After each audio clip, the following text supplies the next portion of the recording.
Bago natin marating ang malaparaisong ganda ng bundok na ito, ay dadaan muna tayo sa masusukal at liblib na bahagi nitong lugar.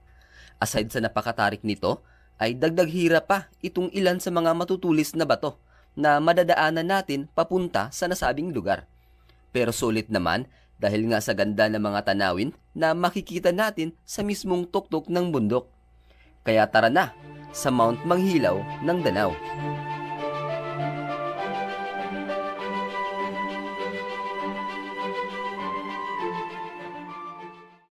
Plano sana nating puntahan ang lugar na ito ng Danao noong nakaraang Holy Week. Pero dahil nga sa nandoon tayo sa Northern Cebu noong Holy Week, kaya ngayong araw ay pupuntahan natin ito. So ito yung isa sa mga kilala o dinarayong lugar tuwing Holy Week dito sa lungsod ng Danao. Kaya tara!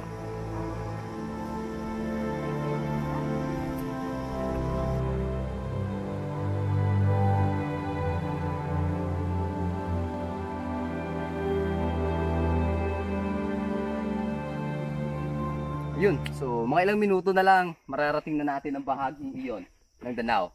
Pero habang binabaybay natin itong daan, so napapansin natin itong mga kagaya nito. So ito yung mga nagpapatunay na maraming tao na pumupunta dito noong Holy Week. Dahil nga sa ito yung mga nagsisilbing tindahan noong Holy Week. Kaya tara!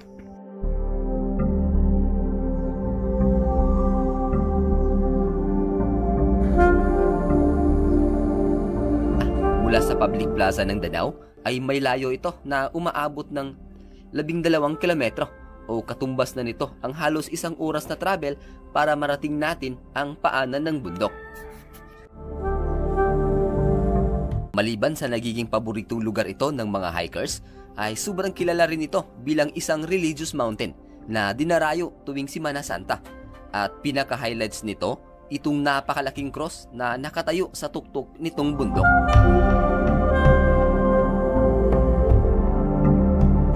Saka diba kanina napapansin natin yung malaking tubo ng tubig papunta dito sa taas ng bundok. Kaya yun, so ito yung isa sa mga dahilan kaya nandoon o talagang pinagawan nila ng pinaakyat nila yung tubig, tubo ng tubig papunta dito dahil nga sa isa ito sa mga dinarayong lugar para hindi na sila magkaroon ng problema pa sa tubig. Kaya yun, tingnan nyo naman, so may gripo silang nilagay sa bahaging ito.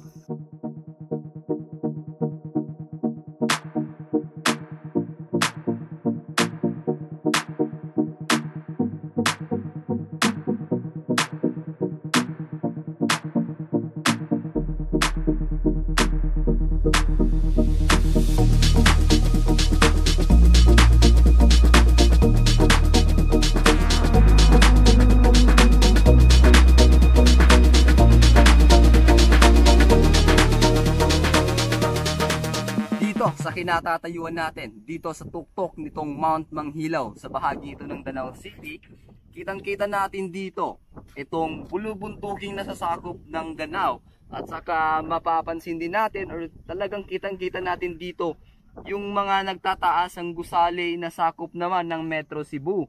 At dito naman sa kabilang banda yung downtown naman ng lungsod ng Danao, at dito sa kabila makikita naman natin itong isla ng Camotes Island. At doon naman ay mapapansin naman natin yung mga bulubunduking sakop naman ng munisipalidad ng Carmen, ng Catmon, at saka doon sa bahaging iyon ay yung sa sugod naman na area. Kaya yun.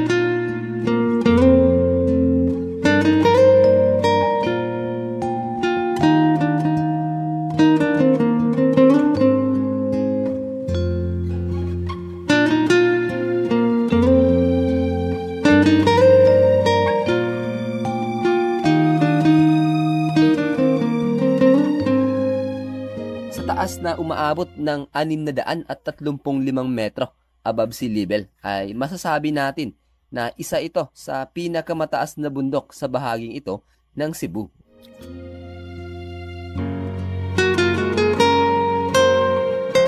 Ang cross na makikita natin ngayon na itinayo sa tuktok ng Mount Manghilaw ay hindi na iyong orihinal. Bagamat hindi na ito yung orihinal, itong kahoy ng cross na nakatayo sa ngayon ay galing naman sa lumang kumbento ng Danao. Sa panahon ng pagsasayos nito, na nagsimula noong 1983.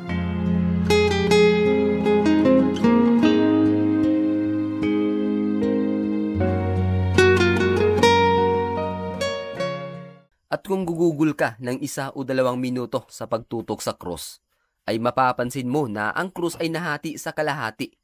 Ang krus ay pinutol sa kalahati dahil ito ay napakabigat dalhin sa itaas. Pagdating sa tuktok, ang krus ay pinagsama-sama sa pamamagitan ng pagkakabit nito gamit ang mga bolts.